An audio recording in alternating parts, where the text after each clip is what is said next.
Hello everyone ਅੱਜ ਦੀ class ਵਿੱਚ ਆਪਾਂ ਡਿਸਕਸ਼ਨ ਕਰ ਰਹੇ ਇੱਕ ਜਨਰਲ ਰੀਡਿੰਗ ਦੀ ਰੀਡਿੰਗ ਦਾ ਨਾਮ ਹੈ ਜੀ ਬਾਰਚੈਸਟਰ ਆਫਿਸ ਸਟਾਰਸ ਵਿਜ਼ਟਰ ਇਨਫੋਰਮੇਸ਼ਨ ਸੋ ਆਪਾਂ ਸ਼ੁਰੂ ਕਰ ਰਹੇ ਕਲਾਸ देखो जो फर्स्ट टाइप ऑफ क्वेश्चंस ने like on which floor of the office complex you can do each of the following activities मतलब जी नीचे इन्होंने एक्टिविटीज़ के नाम दसे ने उन्होंने आपको बताना भी कि एक्टिविटी कि फ्लोर पर हो सकती है अगर तो ग्राउंड फ्लोर पर हो रही तो आंसर ए लगाना वा अपने अगर सैकेंड फ्लोर पर वो चीज़ हो रही तो आंसर बी अगर थर्ड पर हो रही तो सी अगर फोर्थ पर होएगी फ्लोर पर कोई एक्टिविटी इन्होंने चो तो आंसर आप लगावे डी सो फर्स्ट क्वेश्चन मैं स्टार्ट कर रहा हैव अ लंच मतलब लंच करना अपन कितने कर रहे देखो फर्स्ट पेज से second paragraph to reach the rooftop parking area इनू पहुँचने के लिए take elevator to the fourth floor चौथे फ्लोर तक जाओ दैन साइंस नू फॉलो करो also located on that floor is उस फ्लोर पर सिटी व्यू रेस्टोरेंट अवेलेबल है सिटी व्यू मतलब नाम है सर्विंग 3 मील्स अ डे जोड़े दिन के तीनों खाने जिमें कि ब्रेकफास्ट लंच डिनर सर्व करता वा तो लंच कितने हो रहा वा लंच हो रहा फोर्थ फ्लोर पर तो आंसर आ गया डी नैक्सट वन आता है कैश आ चैक कि चैक कितने कैश हो सकता वा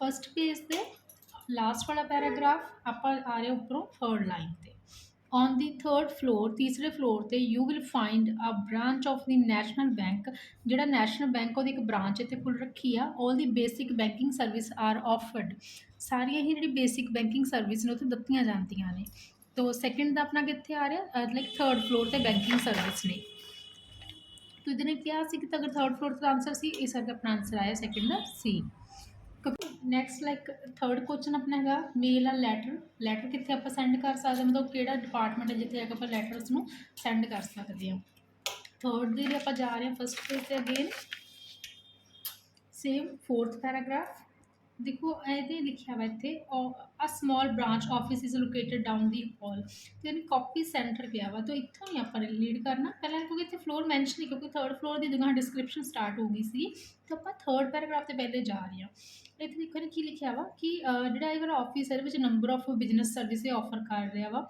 किराएदार के कंफर्ट के लिए विजिटर्स के लिए copy centre is located on copy centre कितने सैकेंड फ्लोर पर हैगा वा तो इदा कहे ने की किया वा कहना a small branch office is located down the hall from the copy centre के नेड़े जो कोई लाइक हॉल हैगा वा उत्थे ये चीज़ लोकेटेड हैगी तो कॉपी सेंटर कितने सीगा सैकेंड फ्लोर पर सीगा तो फिर थर्ड का आंसर भी की हो गया क्योंकि मेल कितने हो रही है तो लीड करो देखो कहना envelopes and the stamps are sold here envelope के स्टैंप वगैरह बेचे जाते हैं mail pickup is twice a day mail pickup होंगी है दिन में 2 बार तो अपन पूछे इस लैटर वाला भी कितने हो रही है तो इसका आंसर की आ रहा है अपना थर्ड का देखो जाके बी क्यों क्योंकि इन्हें किया वा कि लाइक जी सर्विस आ वो सैकेंड फ्लोर पर हो रही है क्योंकि इन्हें की किया थर्ड पैराग्राफ के आने तो पहला आ डिस्क्रिप्शन देने तो पहले तो फ्लोर का नाम थर्ड पैराग्राफ से दे दिता से उन्हें सैकेंड फ्लोर क्या उत्थे नाल मैंशन अपन हिंट दे गया कॉपी सेंटर का तो इतने जाके किया वापस उन्हें फ्लोर बोलिया पर इन्हें कहते कॉपी सेंटर के नेड़े अगर copy centre third sorry second floor पर है तो फिर ये कितने है ये वाली चीज़ भी सेम सैकेंड फ्लोर पर है तो थर्ड का आंसर अपना आ गया B next one fourth get a pass to enter the building किसी बिल्डिंग में एंटर होने के लिए कोई पास वगैरह मिल रहा है कितने तो ये देख रहे हैं fourth question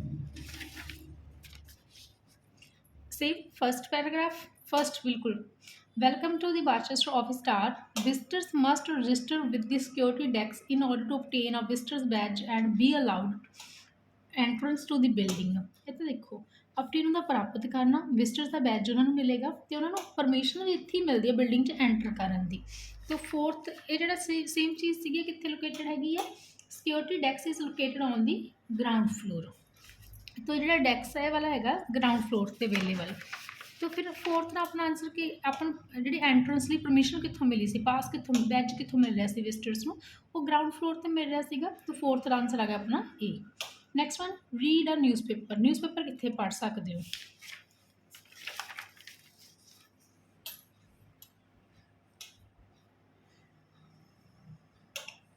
this one last वाला पैराग्राफ देखो इन्हें की लिखा जिथे आप बैंकिंग सर्विस वाला पहले पढ़ के गए थे कहता next to the bank is कहता उस कॉफी शॉप आ कॉफी टी वगैरह मतलब अवेलेबल अपने काम का नहीं and most major daily newspaper and business magazines are available ਤੇ ਇਸੇ ਫਲੋਰ ਤੇ ਕਿਹੜਾ ਫਲੋਰ ਸੀ ਆਪਣਾ 3rd ਫਲੋਰ ਤੇ ਆ। ਉੱਥੇ ਕਹਿੰਦਾ ਪਹਿਲਾਂ ਬੈਂਕ ਸੀ, ਬੈਂਕ ਦੇ ਨਾਲ ਕਾਫੀ ਸ਼ਾਪ ਆ ਕੋਈ, ਤੇ ਕਾਫੀ ਸ਼ਾਪ ਤੇ ਕੋਲ ਹੀ ਨੇੜੀ ਕਹਿੰਦਾ ਆਹ ਵਾਲੀ ਚੀਜ਼ਾਂ ਵੀ ਅਵੇਲੇਬਲ ਨੇ। ਤੇ ਇੱਥੇ ਲਿਖ ਦਿੱਤਾ ਨੇ ਨਿਊਜ਼ਪੇਪਰ ਤੇ ਬਿਜ਼ਨਸ ਮੈਗਜ਼ੀਨਸ ਅਵੇਲੇਬਲ ਨੇ। ਤਾਂ ਕਿਹੜੇ ਫਲੋਰ ਤੇ ਅਵੇਲੇਬਲ ਹੈ 3rd ਫਲੋਰ। तो रीड अ न्यूज़पेपर कितने अवेलेबल आया जी 3rd फ्लोर। तो आंसर आ गया सी। नैक्सट वन फैक्स है डॉक्यूमेंट, किसी डॉक्यूमेंट में फैक्स करना वा कितने कर सकते हैं।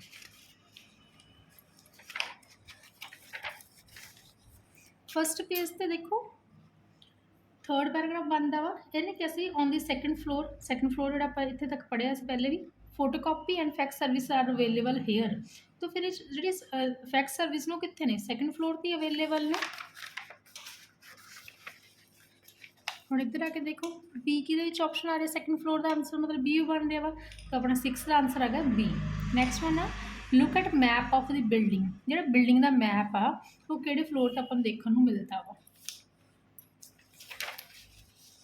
ਸੇਮ ਫਸਟ ਪੇਜ ਤੇ ਫਸਟ ਪੈਰਾਗ੍ਰਾਫ ਜਿੱਥੇ ਤੱਕ ਆਪਾਂ ਪੜ੍ਹ ਲਿਆ ਸੀਗਾ ਕਿ ਗਰਾਊਂਡ ਫਲੋਰ ਤੇ ਜਿਵੇਂ ਸਿਕਿਉਰਿਟੀ ਡੈਸਕ ਵਗੈਰਾ ਹੈਗੇ ਆ, ਐਂਟਰੈਂਸ ਵਗੈਰਾ ਲਈ ਜਿਹੜੀ ਹੁੰਦੀ ਆ ਉਹਦੇ ਨਾਲ ਦੇਖੋ in addition a map of the building is displayed near the main elevator. ਉਹਦੇ ਨੇੜੇ ਆ ਜਿਹੜਾ ਮੈਪ ਆ ਬਿਲਡਿੰਗ ਉਹ ਦਿਖਾਇਆ ਜਾਂਦਾ ਵਾ। ਤੋ ਕਿਹੜੇ ਫਲੋਰ ਤੇ ਸੀਗੀ ਸਿਕਿਉਰਿਟੀ ਡੈਸਕ, ਉਹ ਗਰਾਊਂਡ ਫਲੋਰ ਤੇ ਸੀਗੀ। ਤਾਂ ਫਿਰ ਆ ਜਿਹੜਾ ਮੈਪ ਉਹ ਕਿੱਥੇ ਹੈਗਾ, ਇਹ ਵੀ ਗਰਾਊਂਡ ਫਲੋਰ ਤੇ ਆ। ਤੋ 7th ਆਪਣਾ ਆਂਸਰ ਆ ਗਿਆ ਏ। ਨੈਕਸਟ ਆਪਣੇ ਜੋ ਕੁਐਸਚਨ ਆਏ ਨੇ ਜੀ 8 ਤੋਂ ਲੈ ਕੇ 14 ਵਾਲੇ ਆਪਣੇ ਇਸ ਪੈਰਾਗ੍ਰਾਫ ਦੇ ਵਿੱਚ ਨੇ। ਤਾਂ ਆਪਾਂ ਨੂੰ ਪੜ੍ਹ ਰਹੇ ਹਾਂ ਪਹਿਲਾਂ ਪੈਸੇਜ ਦੇ ਵਿੱਚ ਨੇ ਇਸ ਵਾਲੇ ਦੇ ਵਿੱਚ। ਪਹਿਲਾਂ ਤਾਂ ਦੇਖੋ ਕੁਐਸਚਨ ਟਾਈਪ ਕੀ ਆ, ਟਰੂ ਫॉल्स नॉट गिवन है। तो पहला 8th क्वेश्चन देख रहे हैं spring willow farm is located spring willow farm is closed during the winter month. ਜਦੋਂ ਠੰਡ ਵਾਲੇ ਮੰਥ ਆਉਂਦੇ ਨੇ ਮਤਲਬ ਜਦੋਂ ਵਿੰਟਰ ਸੀਜ਼ਨ ਸ਼ੁਰੂ ਹੋ ਜਾਂਦਾ ਉਹਦੇ ਠੰਡ ਵਾਲੇ ਮੰਥ ਦੇ ਵਿੱਚ ਜਿਹੜਾ ਇਹ ਵਾਲਾ ਫਾਰਮ ਹੈ ਬੰਦ ਹੁੰਦਾ ਵਾ। ਤੋ ਆਪਾਂ ਜਾ ਰਹੇ ਹਾਂ ਫਸਟ ਇੱਧਰ। ਇੱਥੇ ਦੇਖੋ ਨੇ ਕੀ ਲਿਖਿਆ ਵਾ we are open to public, ਅਸੀਂ ਪਬਲਿਕਲੀ ਖੁੱਲ੍ਹੇ ਰਹਿੰਦੇ ਹਾਂ ਈਅਰ ਅਰਾਊਂਡ ਮਤਲਬ ਪੂਰਾ ਸਾਲ ਖੁੱਲ੍ਹੇ ਰਹਿੰਦੇ ਹਾਂ with reduced hours during the winter months. Reduced ਮਤਲਬ ਘੱਟ ਕਰਨਾ, ਤਾਂ ਘੰਟੇ ਘੱਟ ਹੁੰਦੇ ਮਤਲਬ ਵਰਕ ਦੇ ਆਰਸ ਘਟਾਉਂਦੇ ਨੇ ਠੰਡ ਦੇ ਵਿੱਚ ਬਟ ਇਹ ਕਲੋਜ਼ ਥੋੜ੍ਹੇ ਹੁੰਦੇ ਨੇ। ਤਾਂ ਆਨਸਰ ਕੀ ਬਣ ਗਿਆ ਫਾਲਸ। ਨੈਕਸਟ ਵਨ ਆਂਦਾ 9th question children are not allowed to visit the farm, ਬੱਚਿਆਂ ਨੂੰ ਫਾਰਮ ਵਿੱਚ ਜਾਣ ਦੀ ਮਨਾਹੀ ਹੈ ਮਤਲਬ ਉਹ ਬੱਚੇ ਉੱਥੇ ਨਹੀਂ ਆ ਸਕਦੇ। ਦੈਨ ਇੱਥੇ ਆ ਜਾਓ ਜੀ ਵਿਜ਼ਿਟਿੰਗ ਦੀ ਫਾਰਮ ਵਾਲੇ ਏਰੀਆ ਦੇ ਵਿੱਚ ਕਹਿੰਦਾ visitors are free to the tour farm on their own ਮਤਲਬ ਆ ਸਕਦੇ ਨੇ। ਪਲੀਜ਼ ਨੋਟ ਦੈਟ ਇੱਥੋਂ ਸ਼ੁਰੂ ਹੋ ਰਿਹਾ children must be accompanied by an adult at 올 the times. ਮਤਲਬ ਆ ਸਕਦੇ ਨੇ ਪਰ ਜਿਹੜੇ ਬੱਚੇ ਨੇ ਬੱਚਿਆਂ ਦੇ ਨਾਲ ਕਿਸੇ ਅਡਲਟ ਦਾ ਹੋਣਾ ਜ਼ਰੂਰੀ ਆ ਜਦੋਂ ਫਾਰਮ ਦੇ ਵਿੱਚ ਵਿਜ਼ਿਟ ਕਰ ਰਹੇ ਨੇ। ਤਾਂ ਬੱਚਿਆਂ ਦੇ ਨਾਲ ਇੱਕ ਅਡਲਟ ਦਾ ਹੋਣਾ ਜ਼ਰੂਰੀ, ਉਹਨੇ ਐਂਟਰੀ ਥੋੜ੍ਹੀ ਕਿਹਾ ਕਿ ਬੈਨ ਹੀ ਹੈ ਜਾਂ ਬੱਚੇ ਲੈ ਕੇ ਉੱਥੇ ਆ ਨਹੀਂ ਸਕਦੇ। ਤਾਂ ਇੱਧਰ ਇਹ ਕੀ ਕਹਿ ਰਿਹਾ ਸੀ ਕਿ ਬੱਚੇ ਅਲਾਉਡ ਨਹੀਂ ਹੈਗੇ, ਬੱਚੇ ਅਲਾਉਡ ਨੇ ਬਟ ਉਹਨਾਂ ਦੇ ਨਾਲ ਇੱਕ ਅਡਲਟ ਦਾ ਨਾਲ ਹੋਣਾ ਜ਼ਰੂਰੀ ਹੈ। ਤਾਂ ਆਨਸਰ ਕੀ ਆ ਗਿਆ ਫਾਲਸ ਕਿਉਂਕਿ ਕੰਟਰਾਡਿਕਟ ਕਰ ਰਿਹਾ ਉਰੇ। Next 10th question Spring Willow Farm charges visitors and admission fee. ਮਤਲਬ ਜਦੋਂ ਐਂਟਰੀ ਕਰਦੇ ਨੇ ਫਾਰਮ ਦੇ ਵਿੱਚ ਤਾਂ ਉਹਨਾਂ ਤੋਂ ਕੁਛ ਉਹ ਚਾਰਜਿਸ ਲੈਂਦਾ, ਕੋਈ ਐਂਟਰੀ ਫੀਸ ਲੈਂਦਾ ਵਾ। 10th ਦਾ ਆਪਣਾ ਆਨਸਰ ਆ ਰਿਹਾ ਸੇਮ ਇੱਧਰ ਵਾਲੇ ਪੈਰਾਗ੍ਰਾਫ ਦੇ ਵਿੱਚ ਕਹਿੰਦਾ ਗਾਈਡਡ ਟੂਰਸ ਆਰ ਇਨਕਲੂਡਡ, ਜਿਹੜੇ ਗਾਈਡਡ ਟੂਰਸ ਨੇ ਉਹ ਵੀ ਇਨਕਲੂਡਡ ਨੇ ਇਨ ਦੀ caste of admission.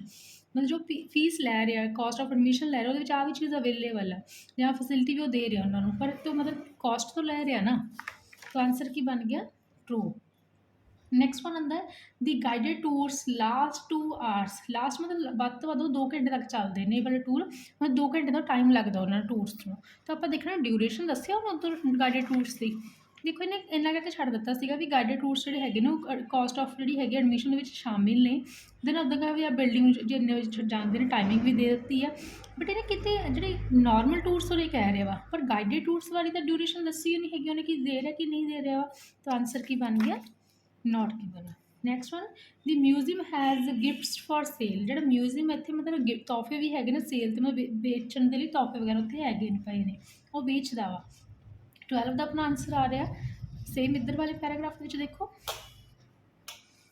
The information desk is also located here as well as the farm museum gift shop ਕੀ ਕਰਦੇ ਸੈਲ ਕਰਦੇ ਤਾਂ ਡੈਫੀਨੇਟਲੀ ਆਨਸਰ ਕੀ ਬਣ ਗਿਆ ਟਰੂ।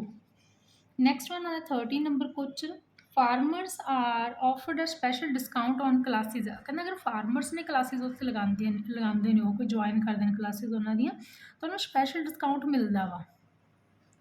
13 ਦਾ ਦੇਖੋ ਹੁਣ ਫਾਰਮਰਸ ਵਾਲਾ ਕਿੱਥੇ ਲਿਖਿਆ ਇਹਨੇ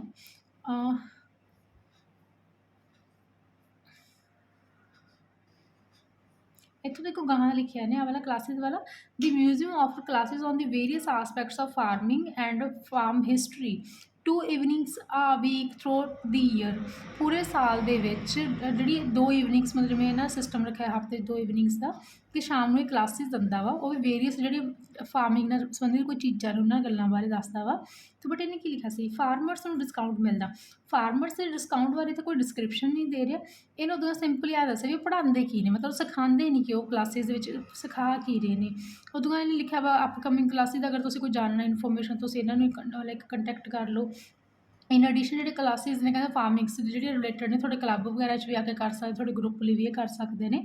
ਤਾਂ ਇਹਨੇ ਕਿਤੇ ਵੀ ਨਹੀਂ ਹੈਗਾ ਵੀ ਜੇ ਫਾਰਮਰਸ ਲਈ ਸਪੈਸ਼ਲ ਡਿਸਕਾਊਂਟ ਦਿੰਦੇ, ਅਗਰ ਉਹ ਕਲਾਸਿਸ ਇਹਨਾਂ ਨੂੰ ਲਗਾਉਣਾ ਚਾਹੁੰਦੇ ਨੇ ਕਿ ਨਹੀਂ ਲਗਾਉਣਾ ਚਾਹੁੰਦੇ ਨੇ, ਤਾਂ ਆਂਸਰ ਬਣੇਗਾ ਨਾਟ ਗਿਵਨ। ਨੈਕਸਟ ਵਨ ਹੁੰਦਾ the museum buildings are open in evening. Definitely ਆਪਾਂ ਹੁਣੀ ਪੜ੍ਹ ਕੇ ਆਏ, ਦੇਖੋ ਇਹਨੇ ਕੀ ਲਿਖਿਆ ਸੀ, museum offers classes on various aspects of farming and farm history 2 evenings a week. ਤਾਂ ਸ਼ਾਮ ਨੂੰ ਹੀ ਕਰਵਾ ਰਿਹਾ, ਤਾਂ ਡੈਫੀਨੇਟਲੀ ਆਂਸਰ ਕੀ ਬਣ ਗਿਆ, ਇਵਨਿੰਗ में म्यूजियम खुला ਹੁੰਦਾ ਵਾ। तो 14 ਦਾ ਆਪਣਾ ਆਂਸਰ ਬਣ ਗਿਆ ਟਰੂ। ਨੈਕਸਟ ਵਨ ਦੇਖੋ ਹੁਣ ਆਪਣੇ ਪਾਸ ਆ ਰਹੇ ਨੇ ਹੈਡਿੰਗਸ ਨੇ, तो ਆਪਾਂ ਪਹਿਲਾਂ ਪੜ੍ਹ ਰਹੇ ਹਾਂ। ਫਸਟ ਕੁਐਸਚਨ ਹੈਗਾ 15 ਨੰਬਰ, ਪੜ੍ਹਨਾ ਆਪਾਂ ਨੇ ਏ ਪੈਰਾਗ੍ਰਾਫ। ਕਹਿੰਦਾ ਫਸਟ ਆਸਕ ਯੂਅਰਸੈਲਫ, ਆਪਣੇ ਆਪ ਨੂੰ ਪੁੱਛੋ why I am giving this presentation, ਕਿ ਤੁਸੀਂ ਉਹ ਪ੍ਰੈਜੈਂਟੇਸ਼ਨ ਕਿਉਂ ਦੇ ਰਹੇ ਹੋ, ਮਤਲਬ ਆਪਣੇ ਆਪਣੇ ਕੁਐਸਚਨ ਪੁੱਟ ਕਰਨਾ। This point of your presentation may be to outline a project plan, ਤੁਹਾਡਾ ਪ੍ਰੋਜੈਕਟ ਪਲਾਨ ਇਹਦੇ ਨਾਲ ਬਣ ਜਾਏਗਾ। Report on the work that has been done, ਜੋ ਕੀਤਾ ਜਾ ਚੁੱਕਾ ਵਾ, ਇੱਕ ਪ੍ਰੋਬਲਮ ਸੋਲਵ ਕਰਨਾ, ਜਿਵੇਂ provide training, generate support for N idea, ਉਹਦੇ ਲਈ ਪੈਦਾ ਕਰਨਾ ਸਪੋਰਟ ਕਿਸੇ ਵੀ ਵਿਚਾਰ ਦੇ ਲਈ, ਆਈਡੀਆ ਲਈ। Once you are clear on the reason, ਅਗਰ ਤੁਹਾਨੂੰ ਪਤਾ ਲੱਗੇ ਤੁਸੀਂ ਪ੍ਰੈਜੈਂਟੇਸ਼ਨ ਦਾ ਕਾਰਨ ਕੀ ਹੈ ਬਣਾਉਣ ਦਾ, ਜਾਂ ਤੁਹਾਨੂੰ ਇਹ ਕਲੀਅਰ ਹੋ ਗਿਆ ਤੁਸੀਂ ਪ੍ਰੈਜੈਂਟੇਸ਼ਨ ਕਿਸ ਪਰਪਸ ਲਈ ਬਣਾ ਰਹੇ ਹੋ, it will be easier to organise. ਫਿਰ ਜਦੋਂ ਤੁਹਾਡੇ ਪਾਸ ਜਿਹੜੀ ਇਨਫੋਰਮੇਸ਼ਨ ਹੈ ਨਾ, ਤੁਸੀਂ ਹੁਣ ਨਾਲੋਂ ਵਧੀਆ ਸੌਖੇ ਤਰੀਕੇ ਨਾਲ ਉਹਨੂੰ ਔਰਗਨਾਈਜ਼ ਕਰ ਲਓਗੇ। तो 15 ਦਾ ਆਪਣਾ ਆਂਸਰ ਦੇਖੋ ਕੀ ਬਣਿਆ ਸੀ 5 ਡਿਫਾਈਨਿੰਗ ਦਾ ਪਰਿਭਾਸ਼ਿਤ ਕਰਨਾ, ਡੈਫੀਨੇਸ਼ਨ ਦੇਣਾ, ਯੂਅਰ ਪਰਪਸ। ਇਹਨੇ ਪਰਪਸ ਕੀ ਹੋਇਆ ਇੱਥੇ ਨੇ ਕਹੀ ਦਿੱਤਾ ਸੀਗਾ ਕਿ ਜਦੋਂ ਤੁਹਾਨੂੰ ਪਤਾ ਲੱਗਾ ਤੁਹਾਡਾ ਰੀਜ਼ਨ ਕੀ ਆ ਪ੍ਰੈਜੈਂਟੇਸ਼ਨ ਬਣਾਉਣ ਦਾ, ਰੀਜ਼ਨ ਮਤਲਬ ਕਾਰਨ ਕੀ, ਉਹੀ ਉਦੇਸ਼ ਕੀ ਆ, ਉਹੀ ਮੈਂਸ਼ਨ ਹੋ ਰਿਹਾ ਵਾ। तो ਆਪਣਾ ਆਂਸਰ ਹੈਗਾ 15 ਦਾ 5th। ਨੈਕਸਟ ਵਨ ਆਉਂਦਾ ਜੀ 16 ਬੀ ਪੈਰਾਗ੍ਰਾਫ ਪੜ੍ਹਨਾ ਆਪਾਂ ਨੇ। ਕਹਿੰਦਾ if you are not use to giving, ਅਗਰ ਤੁਹਾਨੂੰ ਆਦਤ ਨਹੀਂ ਹੈਗੀ ਪ੍ਰੈਜੈਂਟੇਸ਼ਨ ਵਗੈਰਾ ਦੇਣ ਦੀ, ਤੁਸੀਂ ਸ਼ਾਇਦ ਨਰਵਸ ਹੋਵੋਗੇ। There are few things, but ਥੋੜ੍ਹੀਆਂ ਚੀਜ਼ਾਂ ਹੈਗੀਆਂ ਜਿਹੜੀ ਤੁਸੀਂ ਨਰਵਸਨੈਸ ਨੂੰ ਖਤਮ ਕਰਨ ਲਈ ਯੂਜ਼ ਕਰ ਸਕਦੇ ਹੋ। ਕਾਊਂਟਰ ਐਕਟ ਦਾ ਮਤਲਬ ਹੁੰਦਾ ਵਾ ਕੋਈ ਇੱਦਾਂ ਦਾ ਐਕਸ਼ਨ ਲੈਣਾ, ਜੋ ਮਤਲਬ ਕੋਈ ਚੀਜ਼ ਹੋ ਰਹੀ ਹੈ ਉਹਦਾ ਅਪੋਜ਼ ਕਰਨ ਲਈ, ਉਹਦੇ ਵਿਰੁੱਧ ਕੋਈ ਸਟੈਪ ਲੈਣਾ। तो इत्थे नहीं कि नर्वस फील करोगे, तो नर्वसनैस ਨੂੰ ਖਤਮ ਕਰਨ ਲਈ ਤੁਸੀਂ ਕੁਝ ਚੀਜ਼ਾਂ ਕਰ ਸਕਦੇ ਹੋ। ਸਭ ਤੋਂ ਜਿਹੜੀ ਇੰਪੋਰਟੈਂਟ ਥਿੰਗ ਕੀ ਹੈ ਕਿ ਤੁਸੀਂ ਰਿਹਰਸਲ ਕਰੋ ਆਪਣੀ ਪ੍ਰੈਜੈਂਟੇਸ਼ਨ ਦੀ ਬਹੁਤ ਟਾਈਮ ਤੱਕ, ਜਿੰਨਾ ਚਿਰ ਤੁਸੀਂ ਕੰਫਰਟੇਬਲੀ ਫੀਲ ਕਰਨ ਲੱਗ ਜਾਂਦੇ ਇਹਦੇ ਨਾਲ। ਬਿਫੋਰ ਬਿਗਨ ਸਪੀਕਿੰਗ, ਬੋਲਣ ਤੋਂ ਪਹਿਲੇ ਤੁਸੀਂ ਥੋੜ੍ਹੇ ਡੂੰਘੇ ਸਾਹ ਲਵੋ, ਬ੍ਰੈਥ ਲਓ। ਦਿਸ ਵਿਲ, ਇਹ ਤੁਹਾਨੂੰ ਰਿਲੈਕਸ ਕਰੂਗਾ। ਅਤੇ ਸਟੈਂਡ ਅਪ ਸਟ੍ਰੇਟ ਖੜੋ, ਮਤਲਬ ਸਿੱਧੇ ਹੋ ਕੇ ਖੜੋ, ਅਤੇ ਆਪਣੀ ਆਡੀਅੰਸ ਨਾਲ ਅੱਖਾਂ ਨਾਲ ਮਤਲਬ ਆਈ ਕੰਟੈਕਟ ਬਣਾਓ। ਮੋਸਟ ਆਫ ਆਲ, ਸਭ ਤੋਂ ਜ਼ਿਆਦਾ don't try to be perfect, ਕਦੇ ਵੀ ਨਾ ਪਰਫੈਕਟ ਹੋਣ ਦੀ ਇੱਥੇ ਕੋਸ਼ਿਸ਼ ਨਾ ਕਰੋ, ਮਤਲਬ ਪ੍ਰੈਜੈਂਟੇਸ਼ਨ ਦਿੰਦੇ time. This is an impossible goal, ਕਿਹਨੂੰ ਕਹਿ ਰਿਹਾ, ਕਹਿੰਦਾ ਪਰਫੈਕਟ ਹੋਣ ਦੀ ਕੋਸ਼ਿਸ਼ ਨਾ ਕਰੋ, ਪਰਫੈਕਟ ਹੋਣਾ ਇੰਪੋਸੀਬਲ ਗੋਲ ਆ। ਤੋ ਆਪਣਾ 16 ਦਾ ਦੇਖੋ ਆਂਸਰ ਕੀ ਬਣਿਆ, ਫਸਟ ਫੀਲਿੰਗ ਕੌਨਫੀਡੈਂਟ, ਕਿਉਂਕਿ ਉਹ ਕਹਿ ਰਿਹਾ ਸੀ ਨਾ ਨਰਵਸ ਫੀਲ ਕਰੋਗੇ, ਅਗਰ ਨਰਵਸ ਫੀਲ ਹੋ ਰਿਹਾ ਤਾਂ ਉਹਦੇ ਲਈ ਆਪਣਾ ਸੁਜੈਸ਼ਨ ਦੇ ਰਿਹਾ ਵੀ ਕਰਨਾ ਕੀ ਉਹਦੇ ਨਾਲ, ਅਤੇ ਉਹਨੂੰ ਡੀਲ ਕਿੱਦਾਂ ਕਰਨੀ ਹੈ। ਅਤੇ ਉਹਨੇ ਕਿਹਾ ਸੀ ਸਿੱਧੇ ਖੜੋ ਜੀ, ਆਪਣੀ ਰਿਹਰਸਲ ਨੂੰ ਅੱਛੀ ਤਰ੍ਹਾਂ ਕਰੋ, 2-3 ਵਾਰ ਕਰੋ, ਜਾਂ ਲਾਈਕ ਉਹਨਾਂ ਟਾਈਮ ਕਰੋ ਜਿੰਨ 'ਚ ਤੁਸੀਂ ਕੰਫਰਟੇਬਲ ਨਹੀਂ ਹੋ ਜਾਂਦੇ, ਡੂੰਘੇ ਸਾਹ ਲਵੋ। ਤਾਂ ਸਾਰਾ ਕੁਝ ਕੀ ਕਹਿ ਰਿਹਾ, ਉਹਨੂੰ ਕੰਫਰਟੇਬਲ ਫੀਲ ਕਰਵਾ ਰਿਹਾ ਵਾ। ਤਾਂ ਆਂਸਰ ਬਣ ਗਿਆ ਫੀਲਿੰਗ ਕੌਨਫੀਡੈਂਟ। ਨੈਕਸਟ ਵਨ ਦਾ 17 ਕੁਐਸਚਨ, ਸੀ ਪੈਰਾਗ੍ਰਾਫ ਪੜ੍ਹ ਰਹੇ ਆਪਾਂ ਇਸ ਟਾਈਮ। ਕਹਿੰਦਾ ਈਵਨ ਦੋ ਬੇਸ਼ੱਕ ਕਹਿੰਦਾ ਤੁਸੀਂ ਮਾਈਕਰੋਫੋਨ ਵਗੈਰਾ ਯੂਜ਼ ਕਰ ਰਹੇ ਹੋਗੇ, ਪਰ ਤੁਹਾਨੂੰ ਫਿਰ ਵੀ ਇਸ ਚੀਜ਼ 'ਤੇ ਧਿਆਨ ਦੇਣ ਦੀ ਲੋੜ ਹੈਗਾ ਆਪਣੀ ਵੋਇਸ 'ਤੇ, ਮਤਲਬ ਆਪਣੀ ਜਿਹੜੀ ਤੁਹਾਡੀ ਆਵਾਜ਼ ਉਹ 'ਤੇ ਧਿਆਨ ਦੇਣ ਦੀ ਲੋੜ ਹੈਗੀ ਆ। ਹੌਲੀ ਬੋਲੋ, ਕਲੀਅਰਲੀ ਬੋਲੋ, ਅਤੇ ਆਪਣੀ ਆਡੀਅੰਸ ਦੇ ਲਈ ਮੈਂ ਥੋੜ੍ਹਾ ਮੋਟਾ ਟਾਈਮ ਲਓ ਤਾਂ ਕਿ ਉਹ ਇਨਫੋਰਮੇਸ਼ਨ ਜੋ ਵੀ ਤੁਸੀਂ ਉਹਨਾਂ ਨੂੰ ਦੇ ਰਹੇ ਹੋ ਉਹ ਉਹਨਾਂ ਨੂੰ ਸਮਝ ਸਕੇ ਇਨਫੋਰਮੇਸ਼ਨ ਆਡੀਅੰਸ, ਵੀ ਥੋੜ੍ਹੀ ਵਾਰ ਰੁਕਣਾ ਵੀ ਹੈ। Then don't grab your words talk so quickly, ਇਹਨਾਂ ਨੂੰ ਬਹੁਤ ਇੰਨਾ ਜ਼ਿਆਦਾ ਮਿਕਸਅਪ 'ਚ ਨਾ ਕਰੀ ਚਲੋ, ਜਾਂ ਇੱਦਾਂ ਨਾ ਬੋਲੋ ਫਟਾਫਟ ਕਿ ਕਿਸੇ ਨੂੰ ਕੋਈ ਵੀ ਬੰਦਾ ਤੁਹਾਨੂੰ ਸਮਝ ਨਾ ਸਕੇ ਜਾਂ ਫੋਲੋ ਨਾ ਕਰ ਸਕੇ। ਤਾਂ ਆਪਾਂ 17 'ਤੇ ਆ ਰਹੇ ਹਾਂ। 17 ਦਾ ਦੇਖੋ ਆਪਣਾ ਆਂਸਰ ਕੀ ਬਣ ਰਿਹਾ, ਸਪੀਕਿੰਗ ਵੈਲ, ਕਿਉਂਕਿ ਆਪਾਂ ਨੂੰ ਇੰਸਟਰਕਸ਼ਨ ਦੇ ਰਿਹਾ ਉਹਨੇ, ਦੇਖੋ ਉਹਨੇ ਕਿਹਾ ਸੀਗਾ ਬੇਸ਼ੱਕ ਮਾਈਕਰੋਫੋਨ ਯੂਜ਼ ਵੀ ਕਰ ਰਹੇ ਹੋ ਪਰ ਫਿਰ ਵੀ ਕਹਿੰਦਾ ਆਪਣੀ ਵੋਇਸ 'ਤੇ ਧਿਆਨ ਦਿਓ, ਤਾਂ ਸਲੋਲੀ ਬੋਲੋ, ਕਲੀਅਰਲੀ ਬੋਲੋ, ਤਾਂ ਸਾਰਾ ਕੁਛ ਕੀ ਹੋ ਰਿਹਾ ਵਾ, ਸਪੀਕਿੰਗ ਵੈਲ ਦੀ ਗੱਲ ਹੋ ਰਹੀ ਹੈ। ਤਾਂ ਆਂਸਰ ਆਪਣਾ ਬਣ ਗਿਆ 17 ਦਾ 8th। ਨੈਕਸਟ ਵਨ ਆਉਂਦਾ ਜੀ ਡੀ ਪੈਰਾਗ੍ਰਾਫ, ਜੋ 18 ਨੰਬਰ ਕੁਐਸਚਨ ਆਪਣਾ। ਕਹਿੰਦਾ there is a no better way to lose your audience. ਕਹਿੰਦਾ ਅਗਰ ਤੁਸੀਂ ਆਡੀਅנס ਦੇ ਸਾਹਮਣੇ ਇੱਦਾਂ ਖੜੇ ਹੋ ਜਾਓ ਕਿ ਉਹਨਾਂ ਨੂੰ ਕੁਛ ਗੱਲਾਂ ਕਰੀ ਜਾ ਰਹੇ ਹੋ, ਮਤਲਬ talk and on and on ਮਤਲਬ ਬੋਲੀ ਜਾ ਰਹੇ ਹੋ, ਬਟ ਉਹਨਾਂ ਨੂੰ ਕੁਝ ਵੀ ਨਾ ਕੁਛ ਪੁਆਇੰਟ ਨਹੀਂ ਮਿਲ ਰਿਹਾ ਜਿਹਨੂੰ ਉਸ ਚੀਜ਼ ਨੂੰ ਸਮਝਣ ਜਾਂ ਜਿਹਦੇ ਤੋਂ ਨਿਗਾਹ ਮਾਰਨ, ਲੁੱਕ ਐਟ ਦੂਸਰਾ ਵਿਜ਼ੂਅਲ ਇਫੈਕਟ ਨਹੀਂ ਕਹਿ ਰਿਹਾ ਉਹ, ਮਤਲਬ ਸਮਝਣ ਦੇ ਲਈ ਜਿਵੇਂ ਕੋਈ ਜੋ ਵੀ ਤੁਸੀਂ ਸਪੀਚ ਵਗੈਰਾ ਡਿਲੀਵਰ ਕਰ ਰਹੇ ਹੋ। ਕਹਿੰਦਾ ਇਸ ਤੋਂ ਕੋਈ ਹੋਰ ਤਰੀਕਾ ਵਧੀਆ ਨਹੀਂ ਹੋ ਸਕਦਾ ਆਪਣੀ ਆਡੀਅנס ਨੂੰ ਗਵਾਉਣ ਦਾ, ਕਿ ਹਾਂਜੀ ਸਿੰਪਲੀ ਇੱਦਾਂ ਦੀ ਗੱਲਬਾਤ ਕਰੋ ਜਿਹਦੇ ਵਿੱਚ ਕੁਛ ਉਹਨਾਂ ਨੂੰ ਆਡੀਅנס ਨੂੰ ਦੇਖਣ ਨੂੰ ਜਾਂ ਸਮਝਣ ਨੂੰ ਮਿਲ ਨਹੀਂ ਰਿਹਾ। ਪਲਾਨ ਟੂ ਯੂਜ਼ ਕਹਿੰਦਾ ਪਲਾਨ ਕਰੋ ਜਿਹੜੀ ਪ੍ਰੈਜੈਂਟੇਸ਼ਨ ਸੋਫਟਵੇਅਰ ਆ ਤਾਂ ਕਿ ਚਾਰਟਸ ਵਗੈਰਾ ਬਣਨ, ਗ੍ਰਾਫਸ ਵਗੈਰਾ ਬਣਾਉਣ ਦੇ ਲਈ। ਫੋਟੋਗ੍ਰਾਫ ਜਿਹੜੇ ਹੈਗੇ ਨੇ, ਮੈਪਸ ਹੈਗੇ ਨੇ, ਅਤੇ ਹੋਰ ਗ੍ਰਾਫਿਕ ਜਿਹੜੀ ਹੈਗੀਆਂ ਨੇ, ਇਹ ਤੁਹਾਡੇ ਆਈਡੀਆਸ ਨੂੰ ਬੈਟਰ ਕਰ ਸਕਦੇ, ਮਤਲਬ ਕਲੀਅਰ ਕਰ ਸਕਦੇ, ਵੀ ਜਿੰਨੇ ਸਪਸ਼ਟ ਉਸ ਤੋਂ ਵੱਧ ਸਪਸ਼ਟ ਕਰ ਸਕਦੇ ਨੇ। ਕਹਿੰਦੇ ਖਾਸ ਕਰਕੇ ਇੰਪੋਰਟੈਂਟ ਹੈਗਾ ਨੰਬਰਸ ਦੇ ਲਈ, but it is also useful for other kind of. ਅਗਰ ਤੁਸੀਂ ਨੰਬਰਸ ਲਈ ਤਾਂ ਆਹ ਚੀਜ਼ ਸਿਸਟਮੈਟਿਕ ਜੋ ਸਿਸਟਮ ਦੇ ਰਿਹਾ ਵੀ ਉਹ ਤਾਂ ਹੈਗੀ ਹੈਲਪਫੁਲ ਆ ਨੰਬਰਸ ਲਈ, ਪਰ ਇਹ ਵਾਲੀ ਜਿਹੜੀ ਤਰੀਕਾ ਵਾ ਇਹ ਦੂਸਰੀ ਕਾइंड ऑफ ਇਨਫੋਰਮੇਸ਼ਨ ਲਈ ਵੀ ਯੂਜ਼ਫੁਲ ਹੋ ਸਕਦਾ ਵਾ। तो 18 ਆਪਾਂ ਪੜ੍ਹ ਰਹੇ ਸੀ ਇਸ ਟਾਈਮ। ਦੇਖੋ 18 ਦਾ ਆਪਣਾ ਆਂਸਰ ਆ ਰਿਹਾ 6th ਯੂਜ਼ਿੰਗ ਵਿਜ਼ੂਅਲਸ। ਵਿਜ਼ੂਅਲਸ ਉਹਨੇ ਕਿਹਾ ਸੀ ਚਾਰਟਸ ਯੂਜ਼ ਕਰੋ, ਫੋਟੋਜ਼ ਯੂਜ਼ ਕਰੋ, ਗ੍ਰਾਫਿਕਸ ਵਗੈਰਾ ਯੂਜ਼ ਕਰੋ, ਤਾਂ ਸਾਰਾ ਕੁਝ ਇਕੱਠਾ ਹੋ ਕੇ ਕਿਹ 'ਚ ਆਉਂਦਾ ਹੈ, ਵਿਜ਼ੂਅਲ ਦੇਖਣ ਵਾਲੀਆਂ ਚੀਜ਼ਾਂ 'ਚ ਆਉਂਦਾ, ਤਾਂ ਆਂਸਰ ਆਪਣਾ ਬਣ ਗਿਆ ਵਿਜ਼ੂਅਲਸ। ਨੈਕਸਟ ਹੁਣ ਆਪਣਾ ਹੈਗਾ 19 ਕੁਐਸਚਨ, ਈ ਪੈਰਾਗ੍ਰਾਫ ਆਪਾਂ ਨੇ ਪੜ੍ਹਨਾ ਹੈ। ਕਹਿੰਦਾ ਜਦੋਂ ਤੁਸੀਂ ਆਪਣੀ ਪ੍ਰੈਜੈਂਟੇਸ਼ਨ ਸ਼ੁਰੂ ਕਰਦੇ ਹੋ ਉਸ ਤੋਂ ਪਹਿਲੇ ਹਮੇਸ਼ਾ ਮਾਈਕਰੋਫੋਨ ਨੂੰ ਪ੍ਰੋਪਰਲੀ ਚੈੱਕ ਕਰੋ, ਕੰਪਿਊਟਰ ਵਗੈਰਾ ਦੇਖੋ, ਅਤੇ ਹੋਰ ਜੋ ਵੀ ਸਪੈਸ਼ਲ ਟੂਲ ਜੋ ਤੁਸੀਂ ਖਾਸ ਕੁਛ ਵੀ ਚੀਜ਼ ਯੂਜ਼ ਕਰ ਰਹੇ ਹੋ ਆਪਣੀ ਲਾਈਕ ਪ੍ਰੈਜੈਂਟੇਸ਼ਨ ਦੇ ਟਾਈਮ, ਤਾਂ ਉਹ ਦੇਖੋ ਵੀ ਹਾਂਜੀ ਉਹ ਵਰਕ ਉਹਨੂੰ ਚੈੱਕ ਕਰਨਾ ਵਾ ਜਾਂ ਵਰਕ ਕਰਨਾ ਵੀ ਸਹੀ ਕਰ ਰਹੀ ਹੈ ਕਿ ਨਹੀਂ ਕਰ ਰਹੀ ਆ, ਅਤੇ ਮੇਕ ਸ਼ੋਰ ਕਰੋ ਵੀ ਹਰੇਕ ਚੀਜ਼ ਪ੍ਰੋਪਰਲੀ ਵਰਕ ਕਰ ਰਹੀ ਆ, ਅੱਛੀ ਤਰ੍ਹਾਂ ਨਾਲ ਕਰ ਰਹੀ ਆ। ਇਸ ਤੋਂ ਪਹਿਲਾਂ ਕਿ ਤੁਸੀਂ ਬੋਲਣਾ ਸ਼ੁਰੂ ਕਰੋ, ਕਹਿਣ ਦਾ ਮਤਲਬ ਕੀ ਆ ਵੀ ਬੋਲਣਾ ਸ਼ੁਰੂ ਕਰਨ ਤੋਂ ਪਹਿਲਾਂ ਹਰ ਇੱਕ ਚੀਜ਼ ਨੂੰ ਦੇਖਣਾ ਵੀ ਉਹ ਪ੍ਰੋਪਰਲੀ ਚੱਲ ਰਹੀ ਹੈ ਕਿ ਨਹੀਂ ਚੱਲ ਰਹੀ ਆ। ਸੋ ਦੈਟ ਤਾਂ ਕਿ ਇੱਥੇ ਕੋਈ ਰੁਕਾਵਟ ਨਾ ਹੋਵੇ, ਇੰਟਰਪਸ਼ਨਸ ਦਾ ਮਤਲਬ ਦਾ ਕੋਈ ਡਿਸਟਰਬੈਂਸ ਹੋਣੀ, ਕੋਈ ਚੀਜ਼ ਨੂੰ ਹੋਲਟ ਕਰਨ ਵਾਲੀ ਚੀਜ਼ ਨਾ ਹੋਵੇ। ਬ੍ਰੇਕਡਾਊਨ ਡਿਊ ਟੂ ਬ੍ਰੇਕਡਾਊਨ ਮਤਲਬ ਫੇਲੀਅਰ, ਮਤਲਬ ਕਿਸੇ ਸਿਸਟਮ ਦੀ ਫੇਲੀਅਰ ਕਰਕੇ, ਮਤਲਬ ਜਿਵੇਂ ਥੋੜਾ ਲਾਈਕ ਇਹਨੇ ਕਿਹਾ ਨਾ ਮਾਈਕਰੋਫੋਨ ਜਾਂ ਕੰਪਿਊਟਰ ਹੋ ਗਿਆ, ਵੀ ਇਹਨਾਂ 'ਚੋਂ ਕਿਸੇ ਵੀ ਅਗਰ ਕਿਸੇ ਦੀ ਚੀਜ਼ ਦੀ ਫੇਲੀਅਰ ਹੋ ਰਹੀ ਆ, ਕੋਈ ਗੜਬੜ ਹੋ ਰਹੀ ਹੈ, ਉਹਦੇ ਕਰਕੇ ਤੁਹਾਡੀ ਆਹ ਚੀਜ਼ ਖਰਾਬ ਨਾ ਹੋਵੇ। तो 19 ਦਾ ਆਪਣਾ ਆਂਸਰ ਆ ਰਿਹਾ 4th ਇਕਵਿਪਮੈਂਟ, ਕਿਉਂਕਿ ਉਹ ਤੁਹਾਨੂੰ ਬਤਾ ਰਿਹਾ ਸੀ ਕਿ ਆਪਣਾ ਕੰਪਿਊਟਰ ਦੇਖਣਾ ਜੀ, ਮਾਈਕਰੋਫੋਨ ਵਗੈਰਾ ਦੇਖਣਾ ਵਾ, ਤਾਂ 19 ਲਈ ਆਪਣਾ ਆਂਸਰ ਸੇਮ ਬਣ ਗਿਆ। ਨੈਕਸਟ ਵਨ ਦਾ 20 ਆਪਾਂ ਪੜ੍ਹਨਾ ਜੀ ਐਫ ਪੈਰਾਗ੍ਰਾਫ ਹੋਣਾ ਇਸ ਟਾਈਮ। ਕਹਿੰਦਾ ਸਮਥਿੰਗ ਦੈਟ ਇਜ਼ ਓਵਰਲੁੱਕ ਹੁੰਦਾ ਅਣਦੇਖਾ ਕਰ ਦੇਣਾ ਜਾਂ ਨਜ਼ਰਅੰਦਾਜ਼ ਹੋ ਜਾਣਾ। ਕਹਿੰਦਾ ਜਿਹੜੀ ਇੱਕ ਚੀਜ਼ ਆ ਜਿਹੜੀ ਕਈ ਵਾਰ ਅਕਸਰ ਮਤਲਬ ਓਵਰਲੁੱਕ ਹੋ ਜਾਂਦੀ ਹੈ, ਪਰ ਉਹ ਇੰਪੋਰਟੈਂਟ ਹੈਗੀ ਆ ਅੱਛੀ ਪ੍ਰੈਜੈਂਟੇਸ਼ਨ ਦੇ ਲਈ, ਉਹ ਹੈਗੀ ਆ ਲੋਕੇਸ਼ਨ ਸੈਟਅਪ। ਕਹਿੰਦਾ ਹਮੇਸ਼ਾ ਮੇਕ ਸ਼ੋਰ ਕਰੋ, ਯਕੀਨੀ ਬਣਾਓ ਕਿ ਜਿਹੜੀ ਸਿਟਿੰਗ ਆ ਪਲੇਸਡ ਹੈਗੀ, ਤਾਂ ਕਿ ਇਹ ਜਿਹੜੀ ਆਡੀਅנס ਆ ਜੋ ਮਤਲਬ ਆਡੀਅנס ਜਿਹੜਾ ਐਵਰੀਵਨ ਬੈਠਾ ਵਾ ਤੁਹਾਡੇ ਸਲਾਈਡਸ ਨੂੰ ਪ੍ਰੋਪਰਲੀ ਦੇਖ ਸਕੇ, ਤੁਹਾਡੀ ਵੋਇਸ ਨੂੰ ਅੱਛੀ ਤਰ੍ਹਾਂ ਸੁਣ ਸਕੇ। ਦੀ ਚੇਅਰ ਸ਼ੁੱਡ ਵੀ, ਜਿਹੜੀ ਕੁਰਸੀਆਂ ਨੇ ਕਹਿੰਦਾ ਉਹ ਵੀ ਕੰਫਰਟੇਬਲ ਵੀ ਹੋਣੀਆਂ ਚਾਹੀਦੀਆਂ ਨੇ। तो 20 ਦਾ ਦੇਖੋ ਆਪਣਾ ਆਂਸਰ ਆ ਰਿਹਾ 3rd ਕੀ ਸੀਗਾ ਰੂਮ ਅਰੇਂਜਮੈਂਟਸ, ਕਿਉਂਕਿ ਉਹ ਕਹਿ ਰਿਹਾ ਨਾ ਉਰੇ ਕਿ ਹੈ ਨਾ ਜੀ ਚੇਅਰਾਂ ਕੰਫਰਟੇਬਲ ਹੋਣ, ਮਤਲਬ ਕੁਰਸੀਆਂ ਕੰਫਰਟੇਬਲਸ ਰੱਖਣੀਆਂ ਨੇ ਆਪਾਂ ਨੇ। ਦੈਨ ਜਿਹੜੀ ਲੋਕੇਸ਼ਨ ਸੈਟਅਪ ਦੇ ਵਿੱਚ ਇਹਨੇ ਕਿਹਾ ਸੀ ਸਿਟਿੰਗ ਜਿਹੜੀ ਹੈਗੀ ਪਲੇਸਡ ਹੋਣੀ ਚਾਹੀਦੀ, ਤਾਂ ਕਿ ਹਰੇਕ ਬੰਦਾ ਤੁਹਾਡੀ ਸਲਾਈਡਸ ਨੂੰ ਦੇਖ ਸਕੇ, ਤੁਹਾਡੀ ਵੋਇਸ ਨੂੰ ਪ੍ਰੋਪਰਲੀ ਸੁਣ ਸਕੇ। ਤੇ ਆਪਣਾ 20 ਦਾ ਆਂਸਰ ਸਿੰਪਲੀ 3rd ਬਣ ਗਿਆ ਰੂਮ ਅਰੇਂਜਮੈਂਟਸ। ਨੈਕਸਟ ਹੁਣ ਆਪਣਾ ਆ ਰਿਹਾ ਜੀ ਇਹ ਵਾਲਾ ਨਾਲ ਦੇ 21 ਤੋਂ ਲੈ ਕੇ 27 ਤੱਕ ਦੇ ਕੁਐਸਚਨ ਸਪੈਸਿਸ ਦੇ ਵਿੱਚ ਨੇ। 21 all dash must participate in an orientation session। ਆਪਣਾ ਆਂਸਰ ਆ ਰਿਹਾ ਨਿਊ ਇੰਪਲੋਈਜ਼, ਮਤਲਬ ਜਿੰਨੇ ਵੀ ਨਵੇਂ ਕਰਮਚਾਰੀ ਨੇ ਉਹਨਾਂ ਨੂੰ ਮਤਲਬ ਇਸ ਚੀਜ਼ ਵਿੱਚ ਪਾਰਟਿਸਿਪੇਟ ਕਰਨਾ ਜ਼ਰੂਰੀ ਆ। ਆਪਾਂ ਲੋਕੇਸ਼ਨ ਦੇ ਕੋਲ ਜਾ ਰਹੇ ਹਾਂ 21 ਦੇ ਲਈ। ਦੇਖੋ ਫਸਟ ਪੇਜ ਤੇ ਆਓ। all new employees at the Marcy Corporation are required ਦਾ ਵੀ ਉਹਨਾਂ ਨੇ ਜ਼ਰੂਰੀ ਆ ਟੂ ਅਟੈਂਡ, ਕੀ ਅਟੈਂਡ ਕਰਨਾ ਸੀ ਓਰੀਐਂਟੇਸ਼ਨ ਸੈਸ਼ਨ ਅਟੈਂਡ ਕਰਨਾ ਉਹਨਾਂ ਨੇ ਜਦੋਂ ਉਹਨਾਂ ਦੇ ਇੰਪਲੋਇਮੈਂਟ ਦਾ ਫਸਟ ਮੰਥ ਆ। ਤਾਂ ਆਪਣਾ ਆਂਸਰ ਕੀ ਬਣਿਆ ਆਲ ਇੰਪਲੋਈਜ਼। ਇੱਧਰ ਇਹਨੇ ਬਸ ਗ੍ਰਾਮੈਟੀਕਲ ਸਟਰਕਚਰ ਕੀ ਲਗਾਇਆ ਵੀ ਉਹਨਾਂ ਨੂੰ ਮਸਟ ਆ ਵੀ ਪਾਰਟਿਸਿਪੇਟ ਕਰਨਾ ਜ਼ਰੂਰੀ ਹੈ, ਉੱਧਰ ਉਹਨੇ ਰਿਕੁਆਇਰਡ ਕਹਿ ਦਿੱਤਾ ਵਾ, ਤਾਂ ਮੀਨਿੰਗ ਸੇਮ ਬਣ ਗਿਆ। ਤਾਂ ਕਿਹਨਾਂ ਨੇ ਲਾਈਕ ਪਾਰਟਿਸਿਪੇਟ ਕਰਨਾ ਵਾ all employees. Next one 22 the dash will take place in dash will take place in company conference room। ਦੱਸਣਾ ਵੀ ਕੰਪਨੀ ਜਿਹੜਾ ਕਾਨਫਰੰਸ ਰੂਮ ਉਹਦੇ ਵਿੱਚ ਕੀ ਹੋਏਗਾ। ਆਂਸਰ ਹੈ ਇਸ ਨੈਕਸਟ ਓਰੀਐਂਟੇਸ਼ਨ ਸੈਸ਼ਨ।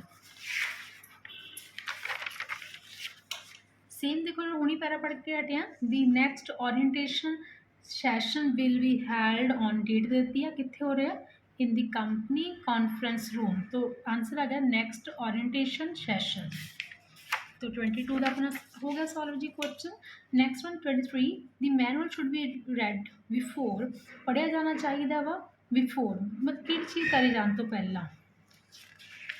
आंसर आ रहा अपना अटेंडिंग दी ओरिएंटेशन।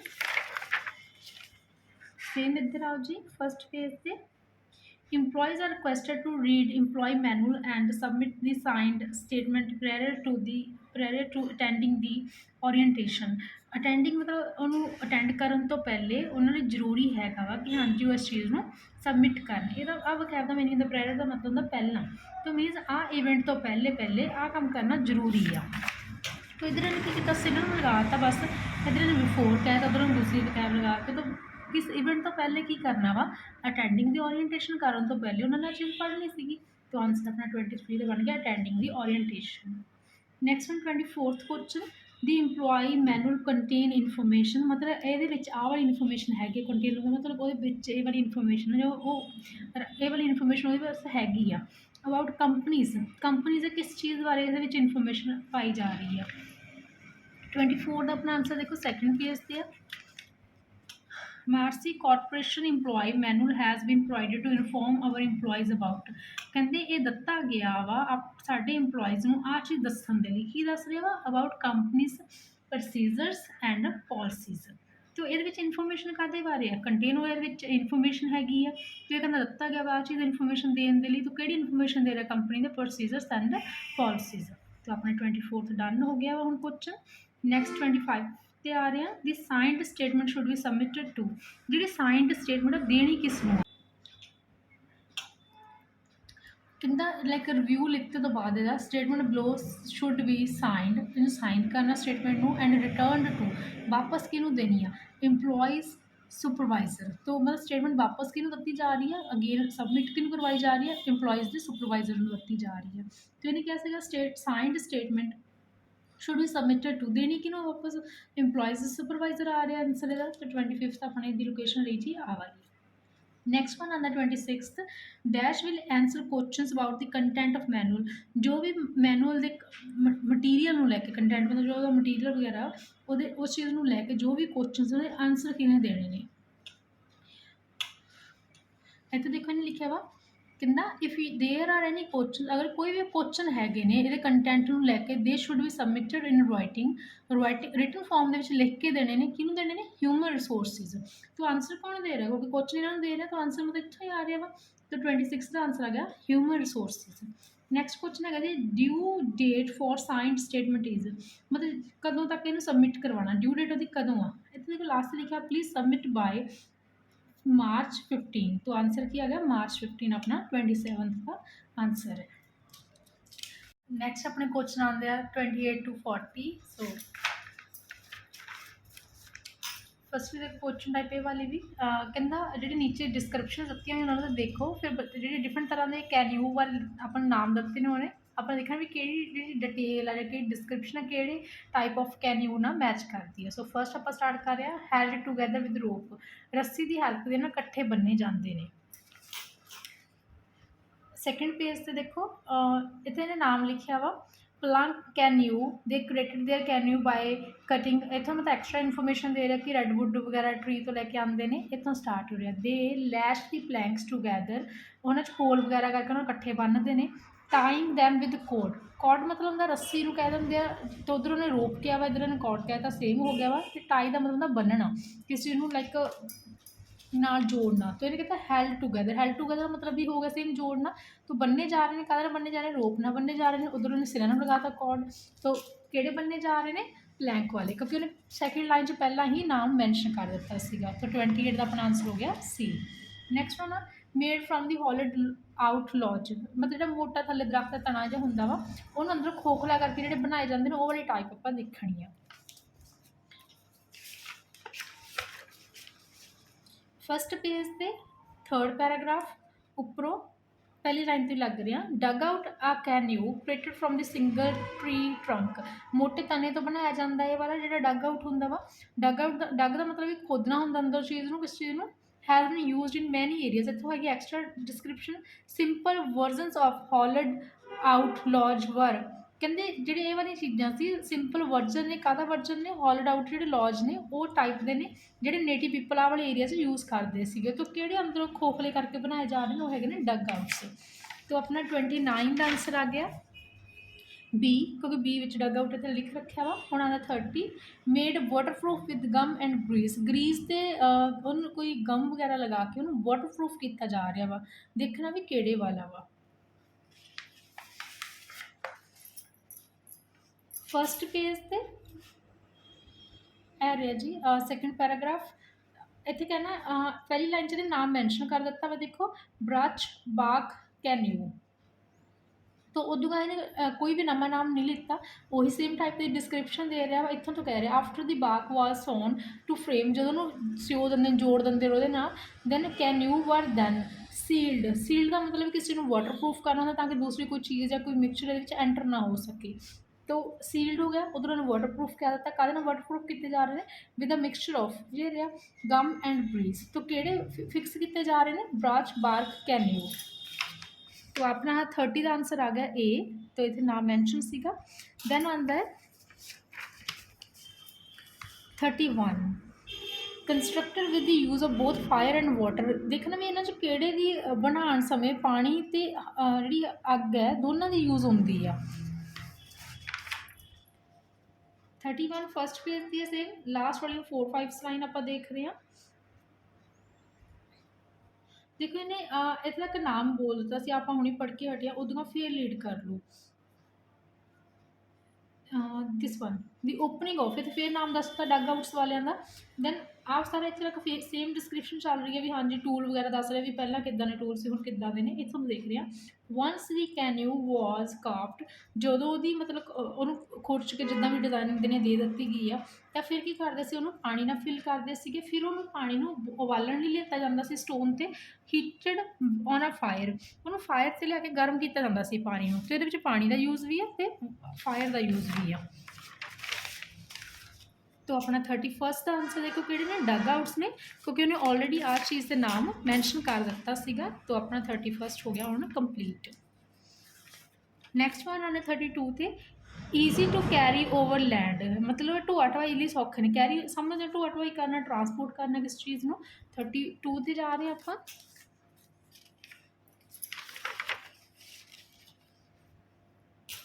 सेम वाला आ रहे हैं जी ब्रच, बाक, कैन्यू, वर। इतों स्टार्ट कर रहे वर लाइट वेट एंड दस ईजली पोर्ट्रेस्ड अराउंड। यह मतलब ट्रांसपोर्ट करना, कहते वो लाइट हल्के से उन्होंने आराम नाल ट्रांसपोर्ट किया जा सकता सी, एक लाइक वाटरफॉल्स के नेड़े तेड़े जां लेक टू लेक किया जा सकता सीगा। तो किहड़े आराम नाल ट्रांसपोर्ट हो रहे हैं, क्योंकि लाइट वेट ने तो ईजली इन्हें लगा दिता शब्द कि ट्रांसपोर्ट हो सकते हैं। तो यदा जो नाम से ऑलरेडी इन्हें पहले आप हम पढ़ के गए सी पैराग्राफ, पहली लाइन के भी नाम मैंशन कर रखा वा, तो इतने नेड़े भी आ रहा है नाम मैंशन कर रखा उन्हें। तो 32 का अपना आंसर आ गया ए। नैक्सट आता 33, सील्ड विद पिच एंड टार। मतलब टार त्यार जी चीज़ कोई लगा के उन्होंने मतलब सील किया। देखना भी इन्हें किहड़े ने जिहड़े आ चीज़ां नाल सील करे हुए हैं। 33 के लिए आप जा रहे हैं सैकेंड पेज पे।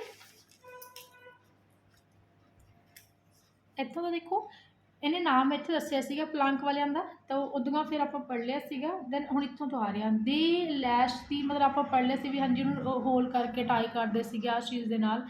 इत्थों तो pitch from the pine trees and tar, the मतलब जी मटीरियल सीगा लोकली मिल जाता सीगा। वर यूजड बिटवीन, इन्हें यूज़ कर प्लांट्स के विच, ताकि जोड़ा पूरा ढांचा सी उहदे विच काहदा परपस आ for waterproofing. Waterproofing का मतलब भी सेम सील करना होंदा किस चीज़ को। तो 33 का अपना आंसर आ रहा प्लांट वालियां दा।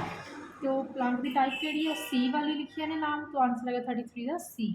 Next one made to carry just a few people, मतलब गिने चुने लोग जो है ना गिनती के लोगों को ये कैरी कर सकता सीगा, ट्रांसपोर्ट कर सकता सीगा। देखना इन्हां चों किहड़ा। 34 का भी आंसर आप जो आ रहा है फस्ट पेज से। इत्थों तो ब्रच ने लिखी दिता सीगा bark, canoe, were lightweight. The description हुणी पढ़ के आए थे। Most were designed to hold, ਕਹਿੰਦੇ ਜ਼ਿਆਦਾਤਰ ਇਹਨਾਂ 'ਚੋਂ ਬਣਾਏ ਗਏ ਸੀ hold no more than 2 or 3 people, ਮਤਲਬ 2 ਜਾਂ 3 ਤੋਂ ਵੱਧ ਲੋਕੀ ਇਹ ਕੈਰੀ ਨਹੀਂ ਕਰ ਸਕਦੇ ਸੀਗੇ। ਤੇ ਮਤਲਬ ਅਗਰ 2 ਜਾਂ 3 ਨਹੀਂ ਕਰ ਸਕਦੇ ਉਸ ਤੋਂ ਵੱਧ ਨਹੀਂ ਲੈ ਸਕਦੇ, ਤਾਂ ਮਤਲਬ ਗਿਣਤੀ ਕੀ ਹੋ ਰਹੀ ਹੈ, ਲਿਮਿਟਡ ਹੋ ਰਹੀ ਹੈ ਇਹਨਾਂ ਦੀ। तो ਇਹਦਾ ਆਨਸਰ ਆਪਣਾ ਬਣ ਗਿਆ A, ਨਾਮ ਇੱਥੇ ਮੈਂਸ਼ਨਡ ਹੈ। ਨੈਕਸਟ ਕੁਐਸਚਨ ਆਉਂਦੇ ਆ ਫਿਲਪਸ ਨੇ ਆਪਣੇ Polynesian turned dugout canoe into the outrigger canoe by attaching। देखना भी आह वाली टाइप ਨੂੰ ਆਹ टाइप ਦੇ ਵਿੱਚੋਂ ਕਨਵਰਟ ਕਰਦੇ ਸੀ, ਉਹਦੇ ਨਾਲ ਕਿਹੜੀ ਚੀਜ਼ ਅਟੈਚ ਕਰਦੇ ਸੀਗੇ, ਮਤਲਬ ਜੋੜਦੇ ਸੀਗੇ। ਸੈਕੰਡ ਪੇਜ ਦੀ ਸੇਮ ਆ ਦੇਖੋ, ਕਹਿੰਦੇ ਜਿਹੜੇ ਆਹ ਵਾਲੇ ਕੈਨਿਊ ਸੀ ਨਾ ਬੜਾ ਰੋਲ ਨਿਭਾਇਆ ਇਹਨਾਂ ਦੇ ਕਲਚਰਸ ਦੇ ਫੈਲਣ ਦੇ ਵਿੱਚ। ਤੇ ਜਿਹੜੇ ਕਲਚਰ ਸੀ ਨੇ ਇਹਨਾਂ ਨੇ ਆਊਟਰਿਗਰ ਤੇ ਡਬਲ ਹੋਲਡ ਵਾਲੇ ਡਗ ਆਊਟ ਕੈਨਿਊ ਬਣਾਏ ਸੀਗੇ ਇੱਥੋਂ ਤੋਂ। outrigger have one or more parallel floats attached to, ਕਿਹਦੇ ਨਾਲ ਜੋੜੇ ਹੋਏ ਨੇ, ਡਗ ਆਊਟ ਕੈਨਿਊ ਨਾਲ ਜੋੜੇ ਹੋਏ ਨੇ। ਤੇ ਕੀ ਜੋੜੇ ਹੋਏ ਨੇ ਨਾਲ, ਪੈਰਲ ਫਲੋਟਸ ਜੋੜੇ ਹੋਏ ਨੇ। तो अपना 35 ਦਾ ਆਨਸਰ ਆ ਗਿਆ ਪੈਰਲ ਫਲੋਟਸ। ਨੈਕਸਟ ਵਨ ਆਂਦਾ 36, ਡਬਲ ਜਿਹੜੇ ਹੋਲਡ ਵਾਲੇ ਕੈਨਿਊ ਸੀਗੇ ਵਰ ਮੇਡ ਬਾय ਕਨੈਕਟਿੰਗ ਟੂ, ਜਿਹੜੇ ਦੋ ਆਊਟਰਿਗਰ ਵਾਲੇ ਕੈਨਿਊ ਸੀਗੇ ਨਾ ਜੋੜ ਕੇ ਉਹਨਾਂ ਅੱਗੇ ਜੋੜਦੇ ਕਿਸ ਚੀਜ਼ ਦੇ ਨਾਲ ਸੀਗੇ। 36 ਦਾ ਆਪਾਂ ਦੇਖ ਰਹੇ ਹਾਂ ਲੋਕੇਸ਼ਨ, देखो इधर कहना double hull canoe have a platform, उन्होंने को एक प्लेटफॉर्म सीगा बिटवीन। तो आ दोनों जोड़न दे विच ही आ रहा, विचकार इन्हें लगा के जिहड़े पैरल डग आउट्स आते सी उन्होंने दे विचकार एक प्लेटफॉर्म लगाते सीगे। तो इधर इन्हें क्या सीगा कि जिहड़े डबल वाले सीगे वाले कहते कनैक्ट कर रहे सी टू आउटरिगर आउटरिगर कैन्यूज नूं विद कहते जोड़ रहे सीगे प्लेटफॉर्म नाल जोड़ रहे ने। तो अपना आंसर आ गया platform. Next one 37, because they could travel over, मतलब ओशियन के किस पार्ट में ट्रैवल कर सकते थे इन्हें कैन्यूज की हैल्प के नाल। अपना आंसर आ रहा ह्यूज एक्सपेंशनस, मतलब फ्ला नूं कह देंगे आ, किस चीज़ का स्प्रैड नूं बोल देंगे आ। 37 का अपना आंसर भी देखो सेम हो रहा वा। इन्हें टाइप जी सी बोल रखा से सारा कुछ जो पढ़ के आया पहले कहता इतों तो could sail in each of these, ਜਿਹੜੇ ਡਬਲ ਵਾਲੇ ਕੈਨਿਊ ਸੀਗੇ ਇਹਨਾਂ ਵਿੱਚ ਮਤਲਬ ਉਹ ਚਲਾ ਸਕਦੇ ਸੀ ਨਾ ਸਮੁੰਦਰ ਦੇ ਵਿੱਚ। ਤੇ ਫੂਡ ਹੁੰਦਾ ਸੀ ਉਹਨਾਂ ਕੋਲ, ਵਾਟਰ ਹੁੰਦਾ ਸੀਗਾ, ਕਈ ਵਾਰ ਐਨੀਮਲ ਜਾਂ ਪਲਾਂਟ ਵੀ ਹੁੰਦੇ ਸੀ। Across huge expanses of expansion like ਆਪਾਂ ਕਹਿ ਸਕਦੇ ਕਿਸੇ ਦਾ ਫਲਾ। तो अक्रॉस हो गया, अक्रॉस का मतलब ओवर। तो अक्रॉस से ओवर कर रहे हैं एक दूजे ਨੂੰ रिप्लेस, कितने तक यात्रा कर रहे सी ਜਿਹੜਾ ਸਮੁੰਦਰ ਸੀਗਾ ਜਾਂ ਓਸ਼ਨ ਸੀਗਾ ਸੌਰੀ, ਉਹਦੇ ਹਿਊਜ ਐਕਸਪੈਂਸ਼ਨ ਤੱਕ ਉਹ ਟਰੈਵਲ ਕਰ ਸਕਦੇ ਸੀਗੇ। तो अपना 37 ਦਾ ਆਨਸਰ ਇੱਥੋਂ ਬਣ ਰਿਹਾ ओवर ਤੇ ਅਕ੍ਰੋਸ ਨੇ ਇੱਕ ਦੂਜੇ ਨੂੰ ਰਿਪਲੇਸ ਕੀਤਾ ਵਾ। तो ਕਿੱਥੇ ਤੱਕ ਕਰ ਰਹੇ ਸੀਗੇ ਉਹ, ਇੱਥੇ ਤੱਕ ਟਰੈਵਲ ਕਰ ਰਹੇ ਸੀਗੇ। ਨੈਕਸਟ 38 इन वैस्ट अफरीका, नाम देखना अपने जो लार्ज वार वाले मतलब युद्ध वाले कैन्यू से किस किहड़ियां चीज़ों को कैरी करने लई यूज़ होंदे, मतलब किन्हां नूं इधरों ट्रांसपोर्ट करते सीगे। सेम सैकेंड पेज से देखो आ रहा वैस्ट अफरीका, लार्ज वार जिहड़े कैन्यू सीगे कैपेबल ऑफ ट्रांसपोर्टिंग कैरी करने हो गए वा, किन्हां नूं ट्रांसपोर्ट कर रहे सी, मैनी फाइटर्स। तो अपना 38 का आंसर आ गया मैनी फाइटर्स। दैन टूडे अजकल डैश कैन्यू आर मेड ऑफ, देखना भी आ जो मॉडर्न मटीरियल के बने हुए हैं उहदा नाम फाइंड करना अपने भी, जिवें एलूमीनियम वगैरह के बनते हैं, फाइबर ग्लास वगैरह के बनते हैं, तो वो वाले है किहड़े ने कैन्यू। लास्ट वाला पैराग्राफ थर्ड लाइन उपर, today's as the modern recreational canoe while now are being, मतलब वाइल नाउ ऑफन कंस्ट्रक्टेड काहते बने होंगे ने, एलूमीनियम वगैरह के बने होंगे ने। तो वह टाइप उन्हें उधर मटीरियल दस्सिया ही सीगा। तो अपन नाम देखना सी किहड़े वाले ने, आंसर आ गया modern recreational canoe. Next one 40 question अपने जो लास्ट वाला वा, these modern canoes are similar in form to, मतलब सिमिलर ने मिलते जुलते हैं, इन फॉर्म ऑफ किहड़े वाले कैन्यूज ना मिलते हैं।